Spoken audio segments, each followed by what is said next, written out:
Hey everyone, Toss here. This is my efficient Dynamis Dreamland Farming for Guild guide. Now, please note this is not the most efficient guide, but it's just an efficient guide. It will go through all the steps you need to kind of get your feet on the ground and get you moving here. So in this guide, I'm going to be talking about just a quick little intro. What is Dynamis? Gaining access to it, time extension system, the procking system, and finally, I'll run you through a quick example of one of my farming routes. So, to enter Dynamis, you need to be level 65, have the Rise of Ziller expansion, be on mission 5-2 in your current city. You need 2 key items, a vial of shrouded sand and the prismatic hourglass. I won't go over how to get them, but I'll link the quest below. And to be in the Dreamland Dynamises, you need Chains of Promethean to be on chapter 3.5. How Dynamis works is you gain access to other zones by clearing certain zones. I'll link exactly which ones those need to be. Once you receive a key item from the Rhapsody expansion, you no longer have the time restriction, so you can enter and farm as long as you want. Usually I'll go in, clear the time extensions, and farm until the kicks me out, basically. So, to clear a zone, you generally need to clear a certain number of bosses that spawn. You kill a final boss, and once you kill that, you get a key item, and the zone is cleared. Let's go through the example and we'll see what Dynamis is all about. So, today we're going to be doing Buburimu Peninsula. To get to it, it's right outside Mahara. You're going to click on these trail markings right here. It's going to ask you if you want to lock your sub job or keep it unlocked. I recommend keeping it unlocked so we can use our dancer ability. If you do lock it, there's a chance to get a 100 piece, but we're not going to be doing those today. So, enter on in and we'll get started here. So the first thing we're going to be focusing on is time extensions. Now, with Dynamis being unlimited access, you may ask, well, why do I need to get time extensions? I can just run through, clear everything, and come back, right?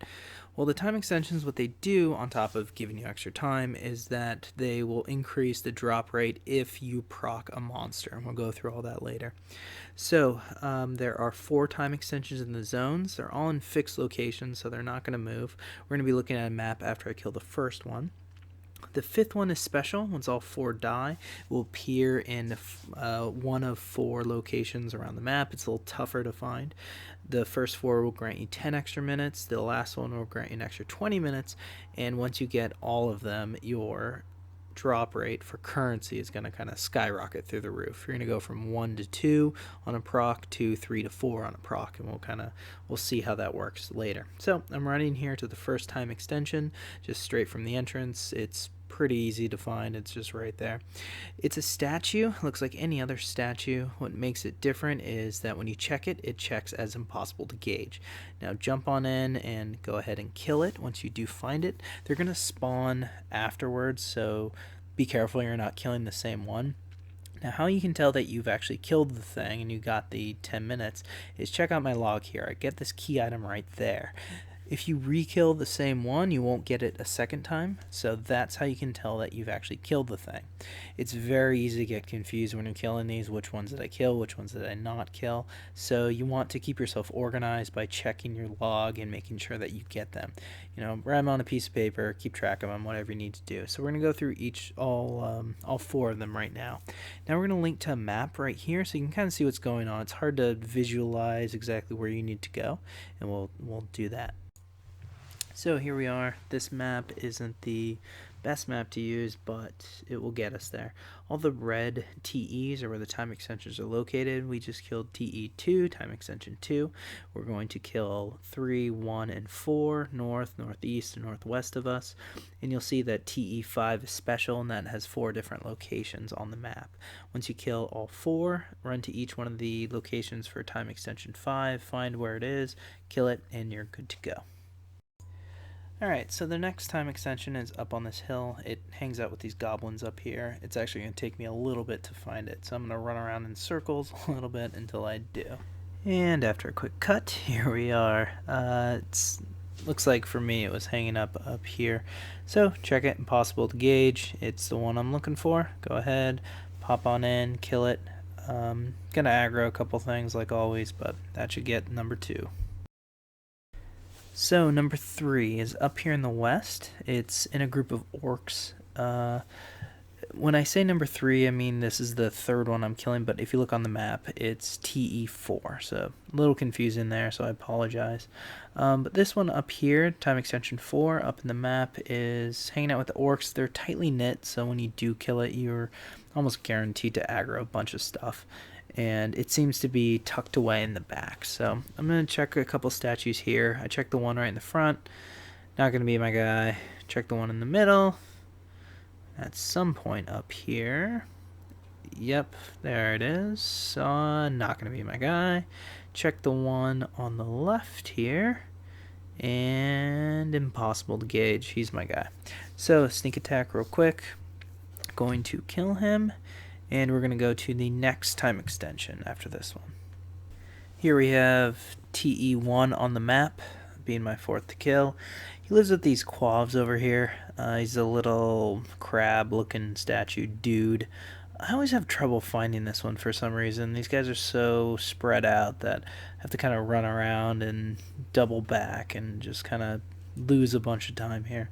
But eventually I do find him. He's right here. Killing him, and this will be the final one to kill when we spawn number 5. So number 5 is going to take just a lot of me running to a bunch of those points. I won't make you suffer through those, but I just run to each one of those 4 possible locations until I do find him, and we'll kill him, and that will do it. So after a lot of running around, it turns out he is back with the orcs in the western side. Always the worst place to kind of get him because he's so out of the way, but it's convenient for me because he's actually going to be near the first farming spot that we're going to go to. So I'm going to check this guy. Not going to be him. Keep running over. He's going to be in the back here, way back. I think I like the orc statues the best. They got the little floating arms. They kind of waddle. They kind of have that good little waddle. Anyways, getting off topic. So we're going to kill this number 5. We're going to see in our log that we get the key item, the final key item, and we get the 20-minute bonus for time, basically. Now, our proc rate is going to be at its max. So once we kill some stuff, we are going to get a bunch of coins. So next, we're going to kind of go over procking system and how it works. So procking. Procking is different based on what monster you are indeed procking. Basically, it's a pretty simple concept. You do an action to the monster, and once you do the action, it will show some sort of animation to confirm that the proc indeed went through. Now, it's not going to happen every time, but there's a percentage that the action will indeed proc the monster. As you kill the time extensions, actually the percentage increases as well. So once you get all 5, it's as good as it's going to get, basically. So, there's 2 different things you can proc. You can proc beastmen, your orcs, your goblins, your quavs of the world, or you can proc the regular monsters, the mandies, the crawlers, ravens, that sort of thing. We're going to only be focusing on the monsters and not the beastmen for this one. They're a little bit easier. The beastmen proc based on what job they have, while the monsters proc based on what time it is in the day. Now, there are 3 ways to proc a monster. There is a weapon skill, there's a job ability, and there's a magic spell. You basically just spam these things on the monsters, and if that's the thing that procs them, you'll see 2 exclamation points. They'll get amnesia, they'll freeze for a second and show an animation that basically says, hey, I procced. Afterwards, the drop rate is going to significantly increase. So we're going to find basically what monster we want based on what time it is. Now, we're only going to be focusing on using the job ability proc. It's the easiest one. Weapon skill, you just kill the monster. Magic, you basically spam it, but it has a very low success rate because it's so easy just to dia something over and over again. So job ability is, I think, the best way to go. And this is why we sub dancer. So what we're going to do is we're just going to spam steps.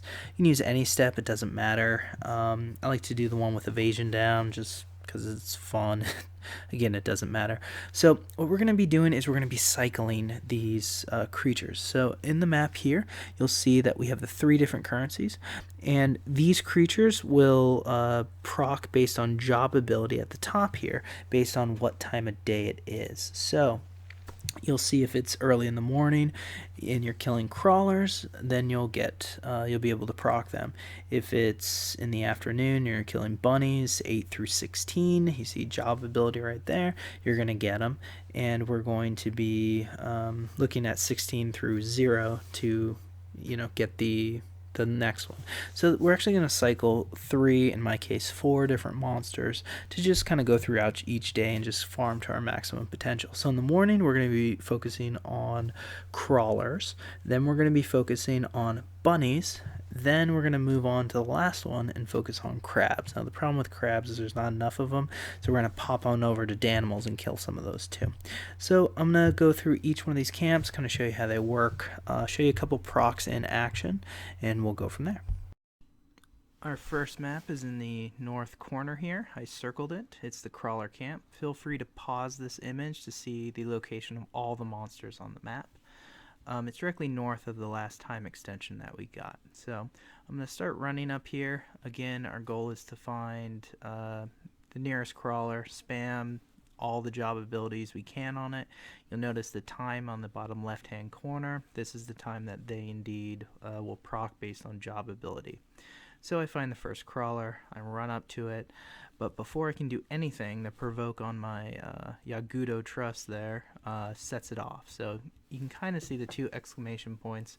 The mob completely freezes. I go ahead and finish it off quickly, and you'll see that I get a handful of currency right there. So here's the next one that we're going to go up to. I'm going to start spamming my steps. There's the first one, and I'm just going to keep doing that until I see the proc animation. You'll see it a little bit better on this one. I actually don't proc it myself. The provoke from the Yagudo does it again right there. You'll see it's completely stunned. The moment I see that, I just spam my weapon skill and it dies. Some camps like to pull a train. This particular camp I like to do just one by one. It's whatever you're kind of feeling, I guess, whatever's faster for you. So this will be a better example. It's going to take me a while to proc this one, but you'll see that I will just keep spamming over and over. Well, maybe not. So the first one looks like it procced. You can really see how the animation kind of looks, what to look out for. And after this one, we're going to kill it, we're going to see the drops, and we'll move on to the next camp. So there it goes, there's our drops, and we'll move on to the bunnies. The bunny camp is by the outpost right next to the crawler camp. Very easy to get to, just a moment's walk away. You can see the map right there. Now I'm going to run into the camp. We're going to kind of jump right into the action here. Bunnies they aggro by sight. So what I do is I run directly in front of the bunnies, and I like to make a big train of them. Why make a train for the bunnies and not the crawlers? Bunnies are a little smaller. Trains are easy to manage mostly. So I'll get a big train here. Don't get over ambitious like I do. I actually almost die here. Remember, my gear is only, base sparks here. So I get caught up in the fence. I quickly try to get out my weapons. Almost dead, crossing my fingers, and I get cured right here. So the problem right here with this train is it's pretty tough to see the animations, but keep your eyes open and you'll see it kind of pop on this bunny right here. There it is if you didn't see it. We'll keep killing a couple of them as we go, but with trains this big, it gets a little hectic with all the rabbits kind of jumping all around to get a good camera angle. So you kind of saw the animation pretty clearly on the crawlers. You're looking for the same thing here. Doing my best to try to get a good angle for you guys to see, but unfortunately my trust did a late skill chain before we got a proc on that one. So I'm going to keep killing a couple more. Let's watch 1 or 2 more maybe just to see if we can see that proc again. And there it is. Very clearly, I did a step on it and we got the proc.